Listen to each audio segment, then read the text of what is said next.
chlordécone en Martinique. Quelles sont les répercussions sur notre santé? MVLS, la première vous informe.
« 10h11 sur notre antenne et c'est notre troisième heure, la Gazette Chlordécone. Vous connaissez le principe, c'est chaque dernier jour du mois et nous sommes donc avec le collectif d'Ubbout contre Chlordécone. On est évidemment avec la référente qui est en studio avec nous, Vicky Catan-Poulain, chaque dernier jour du mois. Et puis on a à chaque fois d'autres invités puisque les thématiques évoluent. Et ce matin, c'est l'ARS qui sera aux côtés de Vicky pour nous informer, nous renseigner et échanger avec vous sur le chlordécone. Alors, le ou la chlordécone, et précisément ce matin, on va s'arrêter sur ce fameux test dont certains ont déjà fait l'expérience. Ils sont déjà allés dans un laboratoire, ils connaissent déjà le taux, le niveau de chlordécone dans leur sang. Il y a eu ceux qui nous ont dit, moi j'en ai tant, qu'est-ce que je fais? D'autres qui nous ont dit, on m'a dit que j'avais tant, mais je sais pas quoi faire. Il y a beaucoup aussi d'appels, c'était sur, on m'avait dit que c'était gratuit, mais finalement j'ai reçu une facture.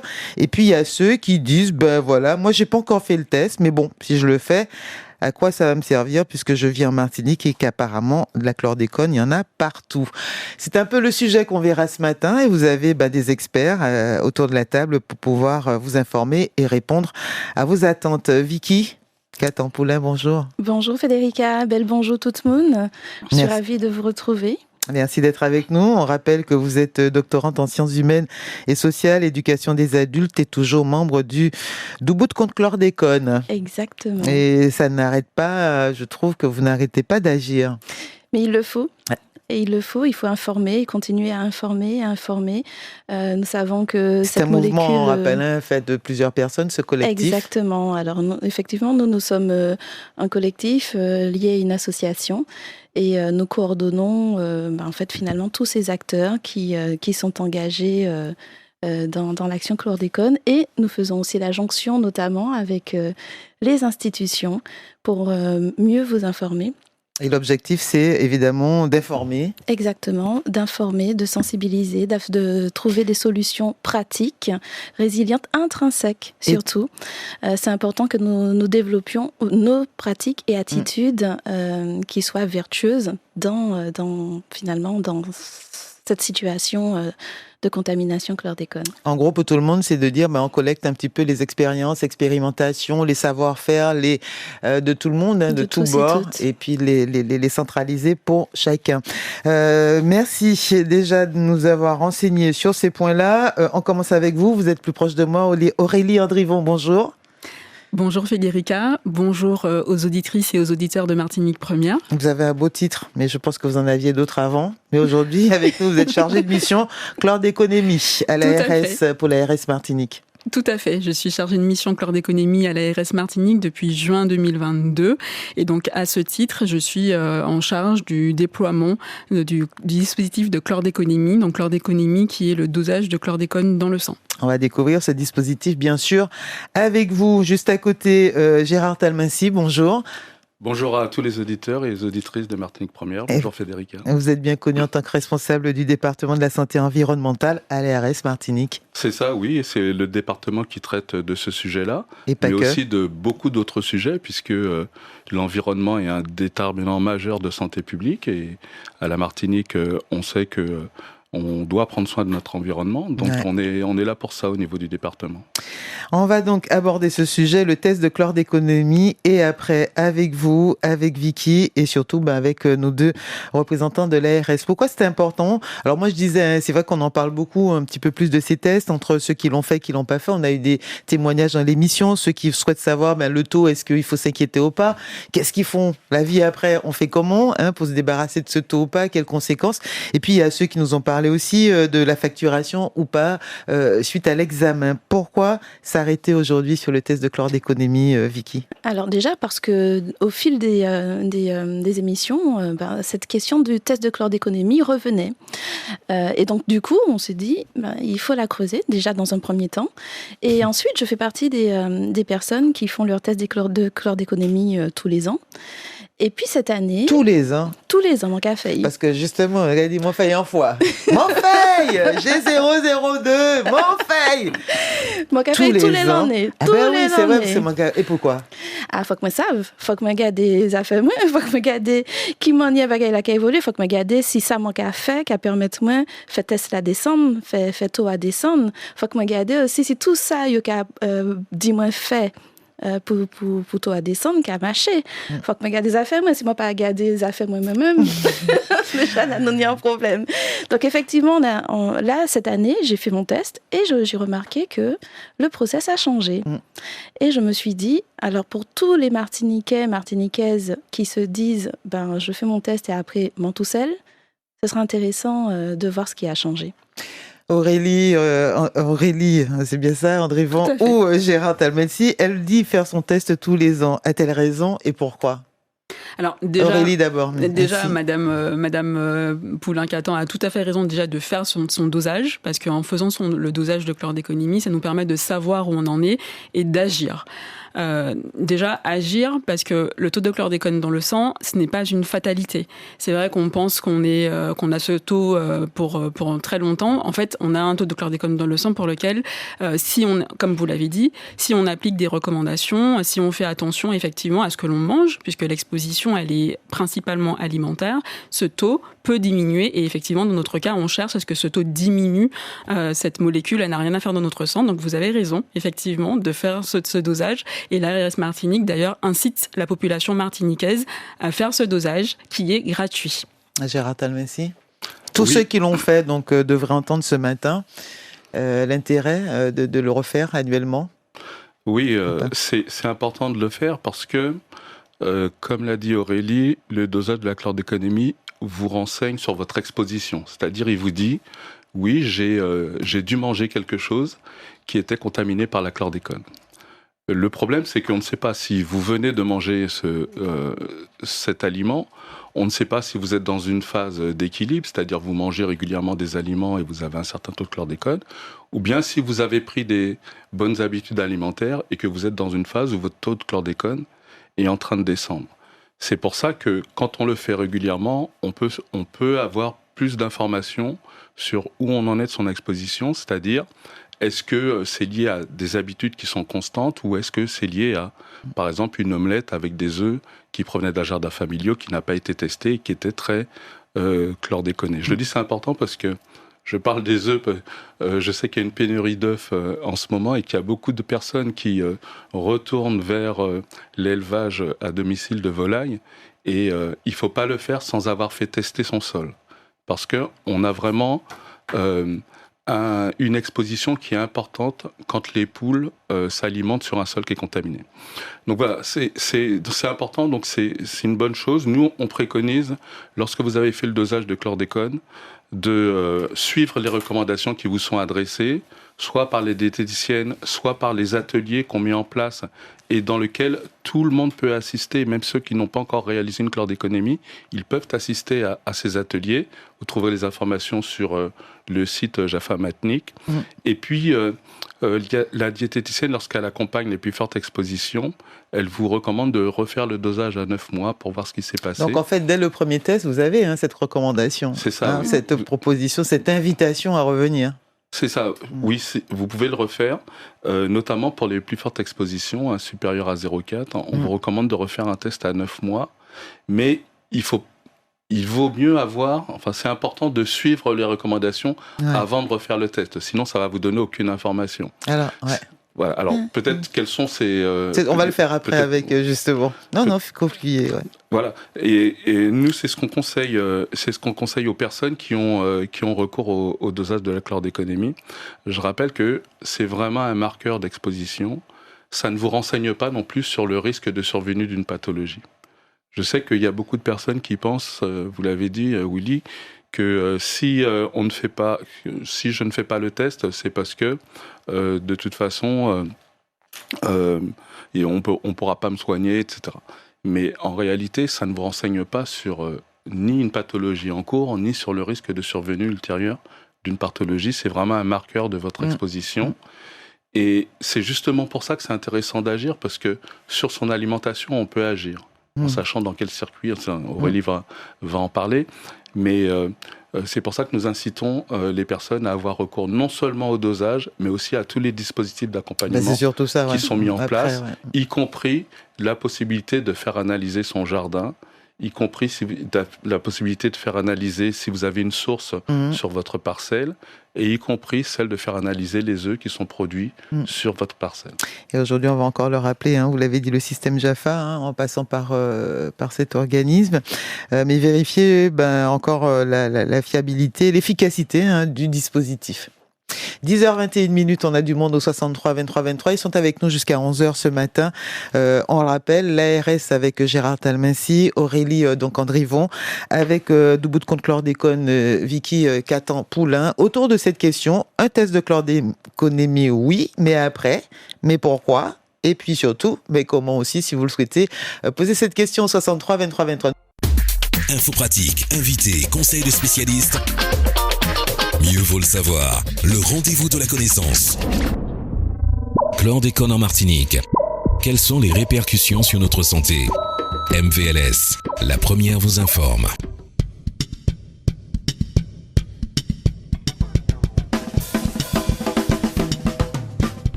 – 10h23, bien sûr qu'on respecte la batterie, le roulement de batterie de la personne avant de prendre la parole. Allez, on reste sur la chlordéconémie, ce test pourquoi faire.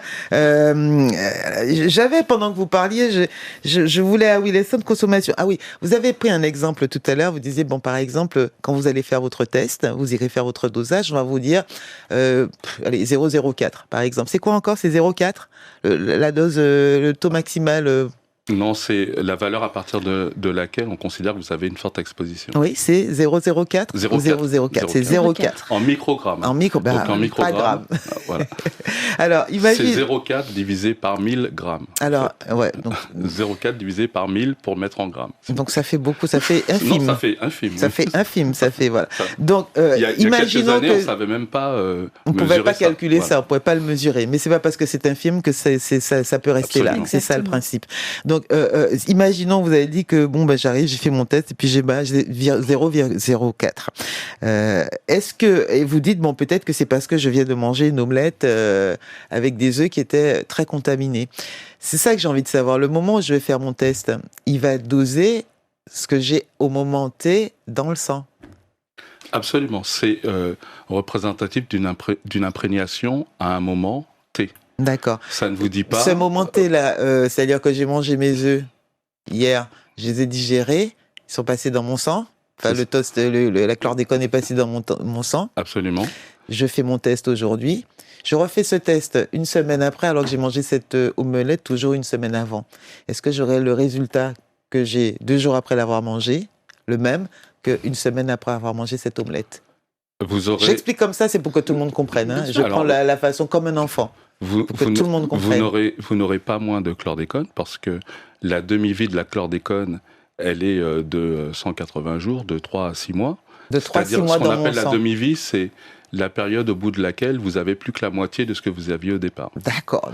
Donc en quelques jours, vous verrez pas la différence. Ouais. Ça va pas diminuer. Par contre, ça va pas augmenter si vous remangez. Et ça augmente. À la rigueur, ça va augmenter si j'en rajoute, mais diminuer non. Diminuer pas en quelques jours, mais en 3 à 6 mois. Et nous on recommande le redosage à 9 mois pour vraiment voir un effet des recommandations. Donc je vais chez Tati Vivi qui a des poules qui courent toute la journée et que j'aime, qui font beaucoup d'œufs et qui font beaucoup d'œufs. Tati Vivi quand même reçoit, elle fait des gâteaux, elle fait des flancs, elle me fait une omelette, elle me fait des œufs mayonnaise, elle me fait tout ça.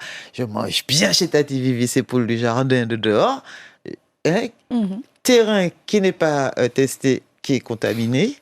Malheureusement, donc œufs contaminés, je mange ces œufs, je repars avec ma bonne dose de chlordécone et quand je vais aller faire mon test à l'ARS, elle me dira ouais, tu as 0,4 voire peut-être 0,6 même parce que ça fait tous les week-ends tu vas chez Tati Vivi manger ces œufs. Donc c'est ça qu'on entend, il me faudra 3 à 6 mois pour que ça réduise. Donc si je veux apprécier les œufs de Tati Vivi en toute bonne santé et sécurité, eh bien, il faut demander à Tati Vivi si elle a analysé son sol, là où elle élève les poules. Tout à fait. Et Tati Vivi peut, si elle ne l'a pas fait, Tati Vivi peut contacter le 05 96 50 33 44 pour demander une analyse de sol de son jardin. Cette analyse, elle est gratuite et elle sera réalisée par la Fredon Martinique. Ouais. Très bien. Et c'est tellement vrai ce que tu dis, Federica. J'ai testé l'année dernière et j'ai fait mon test en fin d'année. Tu sais, en fin d'année, elle a été, nous qu'à manger, on mange de tout. Tiens mon pâté, mon boudin, tiens mes acres, tiens mon gâteau, tiens mon chocolat payé. Tout c'est fait maison, c'est le meilleur. Il est bio. Il prend ça, machin. Oui, pas de problème. Sauf que là, j'ai eu le test de chlordéconomie le plus élevé que je n'ai jamais eu. Moi, j'ai d'achine, beaucoup de guillaume, jaune, patate, toute bagaille. C'était belle. Donc, effectivement, ça prouve que lorsque on sort de ses habitudes, parce qu'effectivement, je parle de ceux qui ont des habitudes assez vertueuses, quand on sort de ses habitudes, effectivement, ça s'en ressent. Ouais. Et donc, quand on pense que c'est parce que c'est bocaille que c'est meilleur, mais là, on tombe dans le truc de...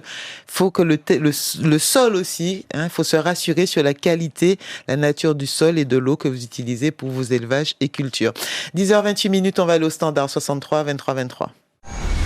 Toutes vos questions au 63 23 23. Mieux vaut le savoir. Évidemment, on n'a pas encore vraiment réellement abordé, développé la question de la prise en charge, de qu'est-ce qu'on fait après le test et comment faire pour diminuer. On y arrive. Daniel avec nous, 63 23 23. Daniel, bonjour. Rebonjour même, on va dire. Bonjour, messieurs, dames de l'ARS en particulier. Permettez-moi de vous poser 2 questions qui peuvent être peut-être dérangeantes. La première, moi j'habite la campagne, je suis tout près de Banandré, je suis souvent malade et dans les 2 dernières années, j'ai été testé, j'ai eu des analyses au moins 6 fois. Est-ce qu'on ne peut pas imaginer, on m'a jamais proposé, par exemple, je ne l'ai pas fait de moi-même, on n'a jamais envisager de me faire systématiquement, puisque c'est gratuit. Pourquoi ne pas faire avec la batterie d'analyse qu'on fait? Est-ce qu'on ne pourrait pas, surtout pour les personnes âgées, donc qui sont souvent malades, envisager donc ce test de chlordécone? Que ce soit systémique, quoi, tu veux dire. Ça permettrait donc de voir si leur état de santé n'est pas fonction donc de la boisson, de l'eau et peut-être de ce qu'ils mangent. Deuxième question qui peut-être est plus dérangeante pour l'ARS. Moi, j'ai fait faire, vous avez parlé des œufs, je suis un féru des choses de la campagne, et j'ai fait faire des tests par la Fredon, donc dans le cadre du projet Jaffa. J'ai attendu près d'une année pour avoir les résultats. J'ai sollicité la Fredon plusieurs fois, il m'a été dit plusieurs fois, non, c'est l'ARS qui va vous envoyer les résultats. Quand je vois faire des prélèvements, donc des saisies sur les marchés au bord des routes, j'ai compris, j'ai appris que surtout pour les choses de la terre, on fait des carottes et qu'on fait sécher et qu'on envoie ça en métropole. Donc est-ce un peu normal qu'il faille attendre près d'1 an pour avoir le résultat. Surtout que lorsqu'on souscrit au programme JAFA. Gérard Talmancy. Oui, je vais répondre d'abord à la seconde question concernant les délais pour les rendus d'analyse d'œufs. Vous avez parfaitement raison, c'est pas admissible d'attendre 1 an pour avoir les résultats d'une analyse. Alors, je connais pas votre cas particulier, mais ce qu'il faut savoir, c'est que... Permettez-moi, monsieur Talmancy, il ne semble pas que ce soit un cas particulier, puisque on a dit ton cas en particulier, parce que tu es à l'antenne, ton cas en particulier, puisque tu es à l'antenne là ce matin, mais je ne pense pas effectivement, c'est pas un cas particulier, c'est vrai. C'est vrai. Et la question, tout à l'heure on parlait même de faire analyser son sol, il y a des gens qui sont sur liste d'attente à la Fredon, ça fait 6 mois. Ça fait 8 mois. Et la Fredon même vous dit oui, mais voilà. Donc la question que moi je poserai après, je vous laisserai répondre à Daniel. Quand est-ce que l'ARS ou quand est-ce, je ne sais pas quelle autorité, donnera plus de moyens à la Fredon pour que ces tests, ces examens de sol et autres soient plus nombreux et plus efficaces. Parce que c'est vrai qu'on dit faites ci, faites ça. Et moi, toutes les personnes que je croise, même la Fredon, ils vous le disent, les techniciens, mais on a trop de demandes, on a beaucoup de demandes, on ne peut pas assurer, on n'a pas assez de techniciens. Donc pendant 6 mois ou 4 mois, je ne plante plus, je ne cultive plus, je mange pas ce qu'il y a dans mon jardin parce que j'ai pas un résultat de test. Absolument. Je comprends tout à fait l'inquiétude relative au délai de rendu des résultats. Elle est liée à 2 choses. Au nombre de personnes, effectivement, qui sollicitent l'analyse, mais c'est pas ça qui est bloquant. Ce qui est bloquant, c'est que jusqu'à il y a 2 ans, nous avions plusieurs laboratoires d'analyse, y compris un laboratoire au niveau local, qui était en mesure de réaliser notamment les analyses de sol. Aujourd'hui, la réglementation a évolué. Donc déjà, le laboratoire local, son appareil est en panne, donc il ne peut plus réaliser les analyses de sol. Et puis, au niveau national, de la France hexagonale, pour que nous envoyions un échantillon en France hexagonale, il faut que le laboratoire soit agréé pour recevoir des échantillons de produits de pays tiers. On est considéré, du point de vue phytosanitaire, comme pays tiers. Et donc, il n'y a plus qu'un seul laboratoire dans l'Hexagone qui détient cet agrément. Et donc, il y a un embouteillage, puisque tous les services de l'État, que ce soit qui font des analyses, puisque la direction de l'agriculture et de la forêt en réalise aussi pour les agriculteurs, et en Guadeloupe, des analyses sont aussi réalisées. Le programme JAFA existe dans ce territoire. Et donc, le laboratoire ne peut pas réaliser de manière plus rapide les analyses. Donc, on travaille vraiment au quotidien pour essayer de réduire ces délais. Effectivement, c'est pas vraiment le délai entre la demande et le prélèvement qui est le plus long, c'est le rendu du résultat une fois que le prélèvement est réalisé. Et nous travaillons pour essayer de trouver des solutions, y compris en développant nos capacités d'analyse localement. C'était d'ailleurs une des dispositions du plan Chlordécone 4. Et puis, philosophiquement, avoir un laboratoire en Martinique qui ferait nos dosages de sol, ce serait une avancée très, très importante.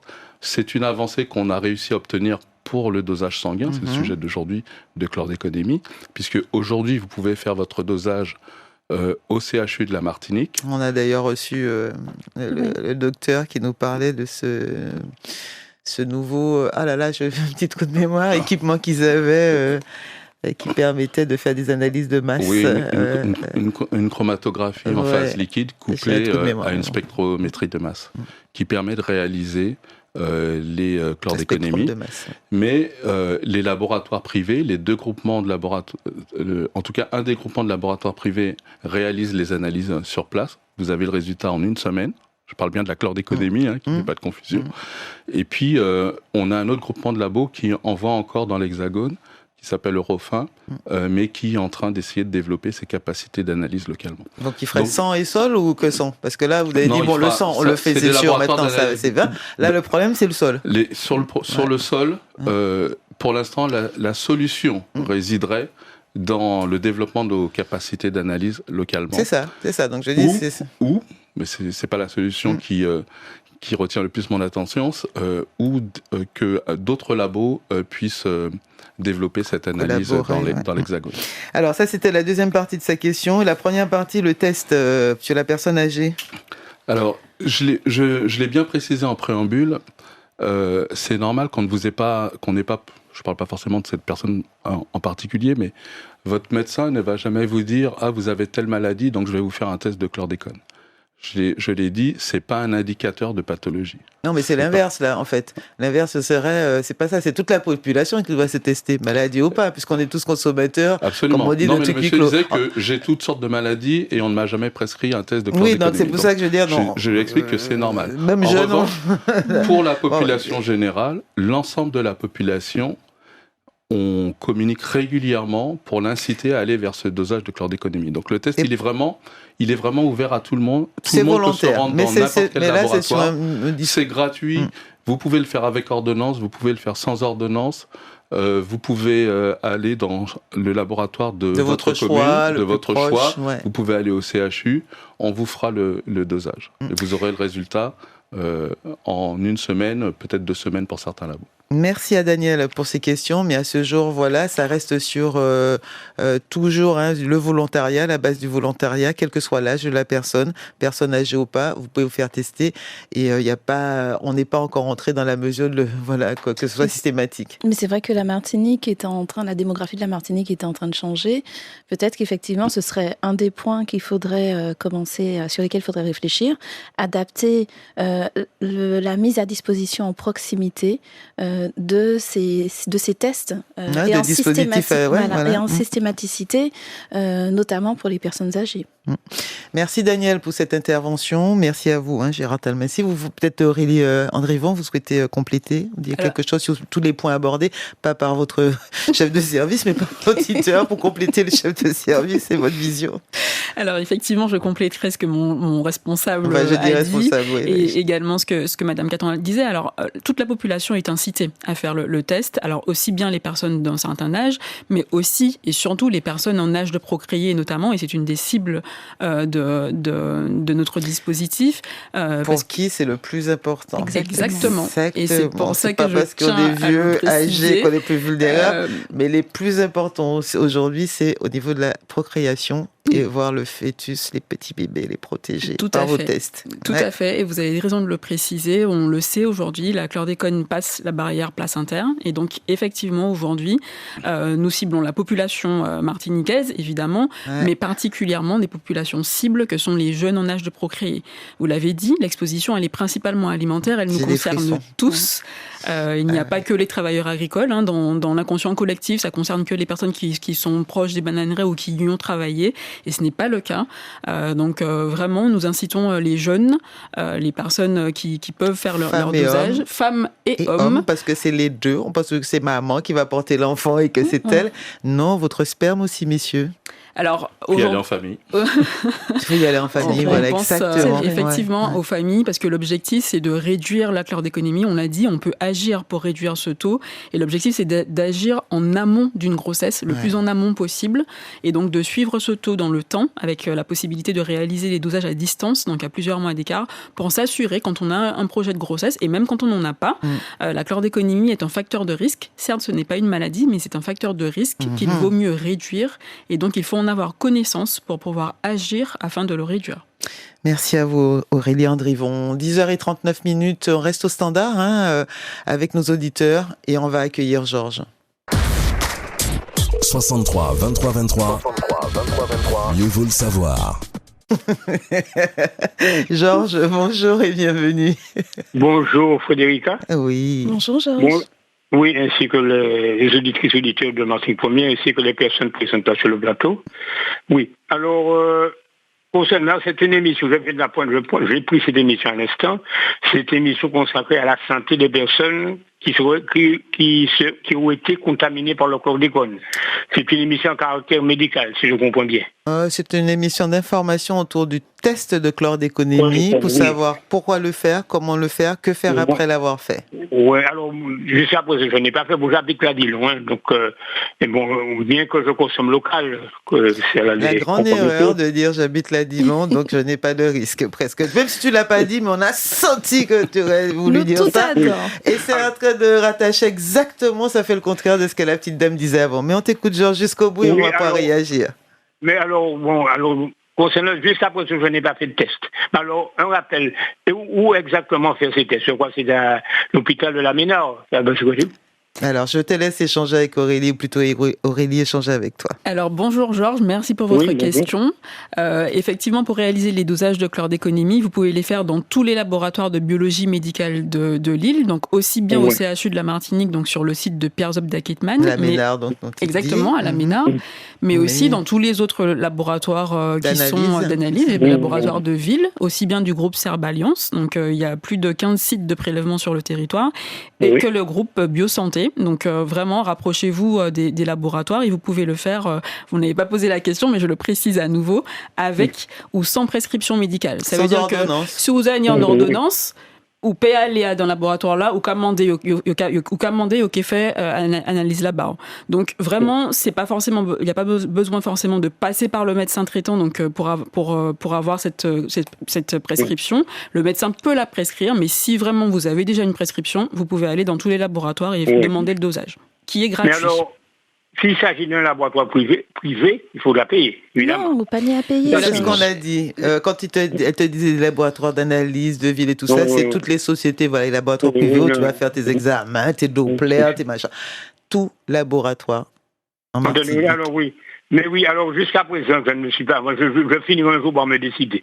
Bon, il y a la liberté de choix de la clientèle. Tu profites pendant que c'est encore gratuit. Oui, hein. Surtout que on a bien compris ce matin, c'est pas parce que tu fais le test aujourd'hui une fois que tu as réglé, tu as géré ta vie.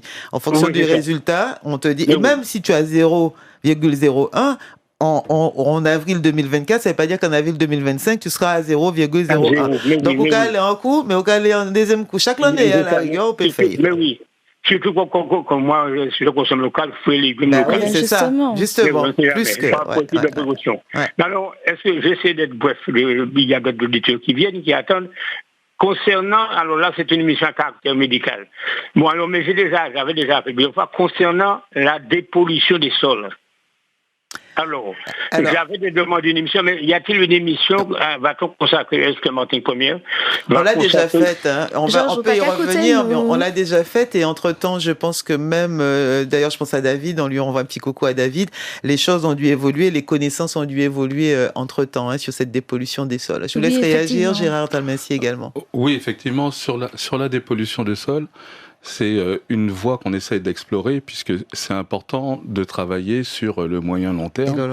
Et on ne peut pas uniquement constater que notre territoire a certains sols qui sont contaminés, et puis dire que ça va durer indéfiniment. Il y a effectivement beaucoup de recherches qui sont réalisées par des équipes locales, par des équipes nationales au niveau de la France, mais aussi par des équipes internationales. On a des équipes qui ont des liens avec le Brésil, etc. Et en revanche, le temps de la recherche, c'est pas forcément le temps de la gestion tel qu'on a besoin, nous, pour planter nos légumes, etc. Pour l'instant, on n'a pas de solution qui a été validée scientifiquement pour dépolluer les sols à grande échelle, en tout cas à l'échelle de la contamination qu'on connaît à la Martinique. On a de l'espoir de parvenir à quelque chose, du point de vue technique. Après, il faudra voir si, du point de vue économique, ça vaudra le coup de le faire. Mais rien n'est validé actuellement qu'on puisse mettre en œuvre. Une application et dire, demain matin. Possible. Pour l'instant, on n'a pas cette solution de dépollution. C'est vraiment tout ce que vous entendez. Ce sont des recherches qui sont en cours, pour certaines qui sont prometteuses, mais qui ne permettent pas, à moyen terme, d'avoir une solution de dépollution à grande échelle des sols de Martinique. Juste une chose, effectivement, on en a déjà parlé, donc je ne vais pas revenir dessus, Georges. Pour la dépollution des sols, on peut crier JAFA. JAFA qui a travaillé pour ça, et effectivement... Ils ont des solutions, des conseils, des pratiques, des méthodes, c'est ça JAFA effectivement, c'est un programme qui est mis en œuvre par l'ARS avec un autre opérateur qui est la Fredon. Dans le cadre de JAFA, ce qui est réalisé, c'est l'analyse de sol. Donc, on va vous dire, vous avez tant de chlordécone dans votre sol. Et on va vous accompagner, c'est ça aussi le point important, on en a parlé pour la chlordéconémie, pour JAFA c'est la même chose. On va vous dire, en fonction de la contamination de votre sol, qu'est-ce que vous pouvez planter, que devez-vous éviter de planter, est-ce que vous pouvez élever vos poules sur votre parcelle, ou bien est-ce qu'il faut que vous fassiez un poulailler qui soit protégé du sol. Donc ce sont vraiment des recommandations pour vous accompagner du point de vue des pratiques culturelles, c'est-à-dire qui ça nous a planté et qui m'en y a nous a planté. Et puis également, nous on a souhaité accompagner les personnes du point de vue nutritionnel. Parce que monsieur disait quelque chose qui est important, c'est qu'il a mangé légumes PIA. Et pour nous, c'est important que les gens continuent à manger voilà, fallait pas nous perdre ça. Pourquoi ? Parce que il vaut mieux manger des dachines, des fruits à pain. Bon, le fruit à pain n'est pas contaminé par la chlordécone, mais des pâtes à douce, etc. Ouais, patates, dachines, que des pâtes et du riz. On a un indice glycémique qui est plus faible pour ces produits-là et ils sont bons pour la santé. Peut-être ça nous a mis en lait, peut-être moins bon, mais... Joel Police. Mais les légumes là en lui-même, ils sont bons. Donc, il ne faut pas qu'on perde ça. Et vraiment, donc j'insiste, c'est aussi faire un acte, j'allais dire, presque de résistance culturelle du point de vue culinaire, de dire, moi, je fais analyser mon jardin, comme ça, je ne vais pas hésiter à planter des légumes. Et si au cas où on trouve quand même de la chlordécone, on va quand même m'accompagner pour pouvoir continuer à planter, parce que tous les produits ne sont pas sensibles à la chlordécone. Et puis, même s'il n'y a pas de technique de dépollution, mais on a quand même des techniques hors sol, en ajoutant un peu de matière organique si le taux est très faible, qui vont pouvoir nous aider à continuer à conserver notre jardin commun. À cultiver et à consommer. On rappelle que Jaffa, c'est une espèce de contraction des deux termes, jardin familiaux. Donc c'est vraiment un programme qui est fait pour nous. Et c'est vrai que Georges aborde la question peut-être à grande envergure, mais on voit là avec ces programmes que voilà, sur la petite propriété, le bocaille, le petit jardin, on peut agir, maintenant dépolluer toute la Martinique, enfin en tout cas toutes les grandes zones, parce que c'est vrai, entre les plantations, les cultures, on a trouvé que l'argile, enfin etc. Bon, ça, vous dites qu'il y a des recherches, mais on n'a rien encore aujourd'hui pour dire que voilà, il y a une pratique et une méthode qui va dépolluer le sol martiniquais. Donc c'est à chacun d'être conscient, d'être informé pour pouvoir bien pratiquer. 10h47. Merci Georges pour la question. Je l'ai gardée. Déjà, à chaque fois, je garde encore les contacts de Georges pour... Et puis Georges, écoute-nous. Si non, Georges mais je vous écoute. Il nous écoute, c'est pas vrai. Georges est déjà intervenu. Je me souviens très bien de sa voix. Et c'est lui qui nous avait parlé aussi, justement, de ces trucs. Est-ce que l'argile, pouvait... Non, Georges, à chaque fois, il revient sur la question. Il suit, justement, et il suit les informations qu'on apporte quelque part. Alors, si Georges nous écoute, et si Georges rappelle pour la prochaine émission, j'espère qu'il nous dira qu'il a fait son dosage de chlordéconomie. Merci Georges. 10h et presque. Mais parce qu'on part aussi du principe, je vis pas à la campagne, j'étais pas proche des bananes, je n'ai pas travaillé dans la banane, donc j'ai pas. Mais non, mais il a bien compris. Oui, mais je mange quand même les produits locaux. La première.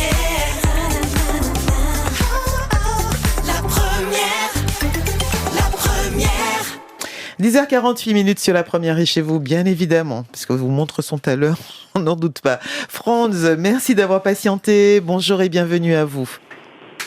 Bonjour. Bonjour Franz. Oui. Frédérica et nos invités, Gérard Talmassi. Les invités sur le... Dans le studio. Dans le studio. J'aimerais savoir, je parle franc, si l'eau du robinet, il n'y a pas du chlordécone dedans.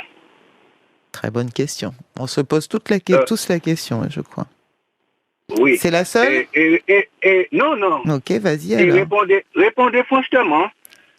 Il y a... Vous parlez de petits jardins d'ici. Parce que moi, je plante mes affaires près de chez moi. Je n'ai pas besoin de faire analyser. Je sais qu'il n'y a pas de chlordécone. Les ignames qui rentrent d'ici, qui sont de Amérique du Sud, les maniocs, toutes sortes qui sortent de ces endroits-là, il n'y a pas de chlordécone dedans? Répondez franchement, les intervenants qui sont là. Parce que c'est à l'ARS qui, il me semble, qui suit tout. Alors répondez. S'il n'y a pas de chlordécone dedans, dans tout ce qui entre en Martinique, Le poulet qu'on mange, toutes sortes de trucs qu'on mange là, il faut regarder ça aussi. Pas que ce qu'on a ici. Il faut regarder tout ce qui entre. Parce que ce sont les gros lobbies qui emmènent tout. Je le répète, ce sont les gros lobbies qui emmènent tout.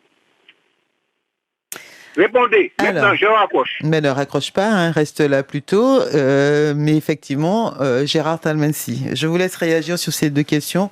La présence de chlordécone dans l'eau potable, celle que nous consommons, et la présence de chlordécone dans les produits qui sont importés, produits alimentaires, que ce soit d'élevage ou d'agriculture. Oui, alors sont-ils contrôlés? Je vais répondre. Par qui, quand, comment? Pouvons-nous les acheter yeux fermés? Je vais répondre très, très directement. Hein. D'abord, je vais commencer par la seconde question. Il s'agit, le monsieur a demandé, est-ce que les produits qui sont importés, qui viennent de l'extérieur, sont-ils analysés, sont-ils contrôlés? Alors la réponse, elle est oui. Il y a des plans de contrôle et des plans de surveillance pour tous les produits agricoles, mais également pour les produits de l'élevage et les produits de la pêche, qui sont réalisés par la Direction de l'Agriculture et de la Forêt. Et ces produits-là sont, à l'arrivée sur le territoire, font l'objet de plans de contrôle, et les analyses sont réalisées, et il n'y a pas de chlordécone, on n'a jamais trouvé de chlordécone sur ces produits. Il faut savoir que la chlordécone, elle a été utilisée pour une seule chose, c'est pour lutter contre le charançon du bananier. On la mettait au pied des bananes, et c'est comme ça que les sols actuellement ont été contaminés. Et ces produits-là, on a une certaine traçabilité sur la façon dont la chlordécone a été utilisée à travers le temps, et on sait que dans la Caraïbe, elle a été très peu utilisée, notamment à cause de son prix. Donc là-dessus, il n'y a pas de. Donc en fait, toutes les îles et les États de la Caraïbe, les sols de tous ces États ne sont pas contaminés. Peut-être que dans certains États ne sont pas forcément contaminés par la chlordécone. Mais pour l'instant, on n'a pas de données là-dessus. Mais là où on a des données, c'est sur les produits qui arrivent sur le territoire, où il y a des contrôles et où les contrôles n'ont jamais montré la présence de chlordécone. Maintenant, ils trouvent d'autres pesticides? Ils peuvent trouver d'autres pesticides, effectivement. Après, on regarde si c'est conforme aux limites, parce que il n'est pas interdit d'utiliser des pesticides, hein, sauf sur peut-être des produits bio. Et donc, on peut trouver des pesticides, mais soit c'est des pesticides qui sont autorisés et qui respectent les limites maximales résiduelles, le produit peut rentrer. Si le produit est interdit ou il dépasse les limites, les produits sont détruits. Comment sont effectués ces tests, ces contrôles? C'est effectué à quel moment? Alors, il faudrait...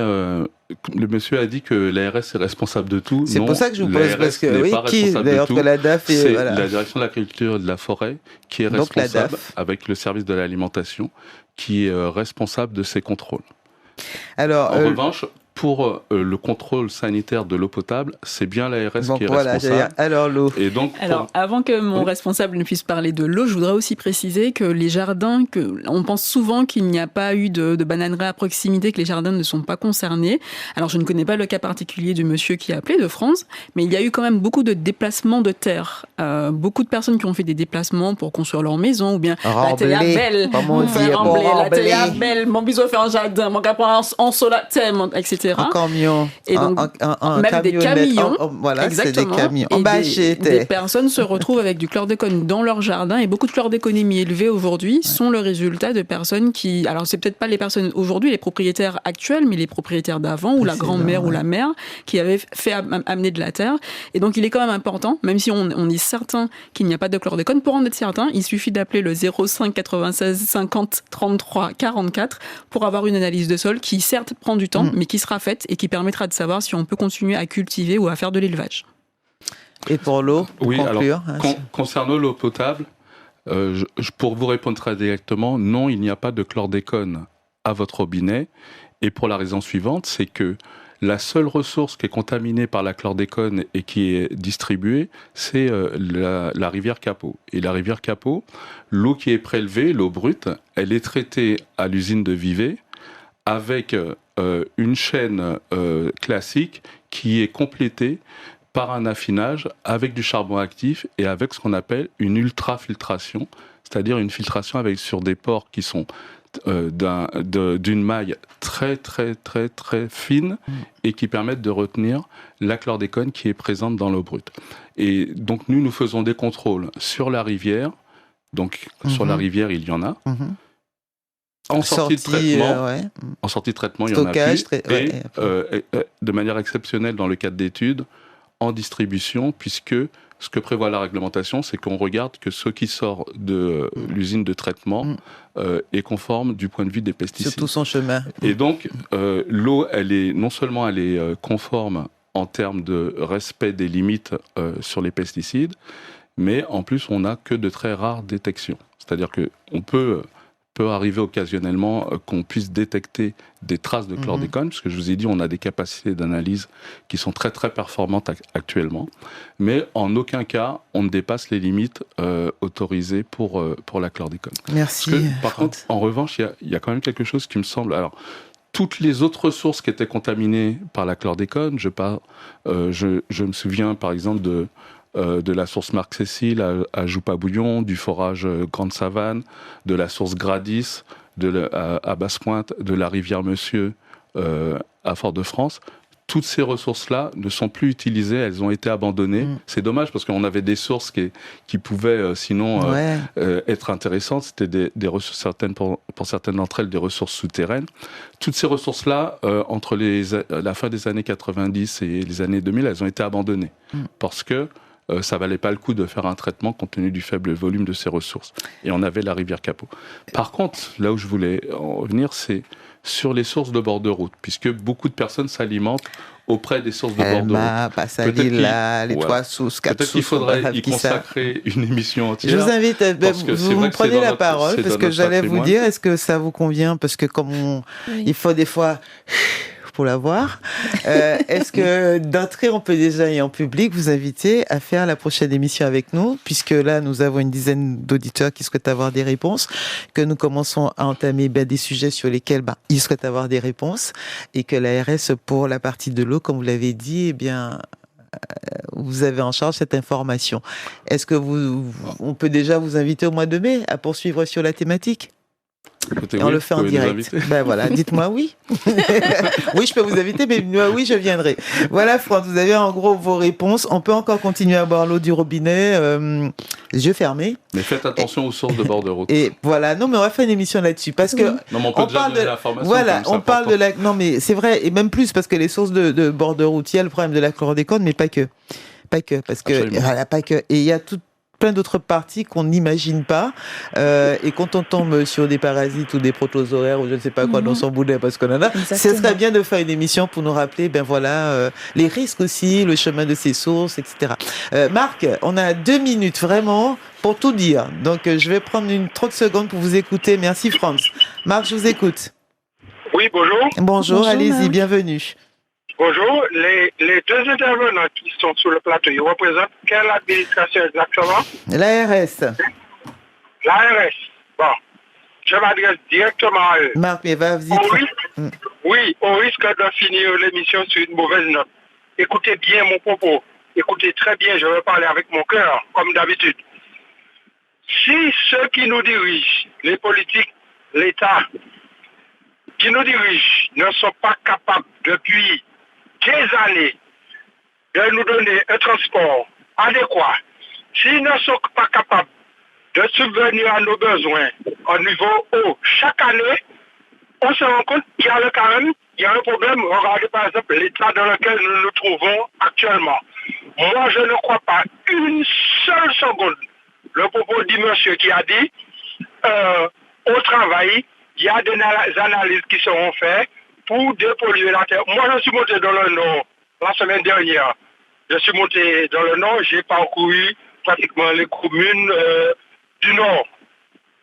Quand on regarde l'immensité des bananeraies dans le Nord, à Saint-Joseph, au Gros-Monde, au Vauclin, qui est-ce qui va faire croire à quelqu'un de sensé?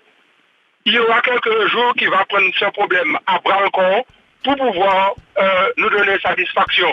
En ce qui me concerne, moi, je ne parle pas pour les autres. Je n'y crois pas. Une seule seconde, je pense à même pour du mensonge. Parce que s'ils ne sont pas capables, au niveau du transport, au niveau de l'eau, au niveau de la santé, de nous donner satisfaction, il ne faut pas nous faire croire un jour la terre sera dépolluée. Encore une fois notre population. Merci Marc.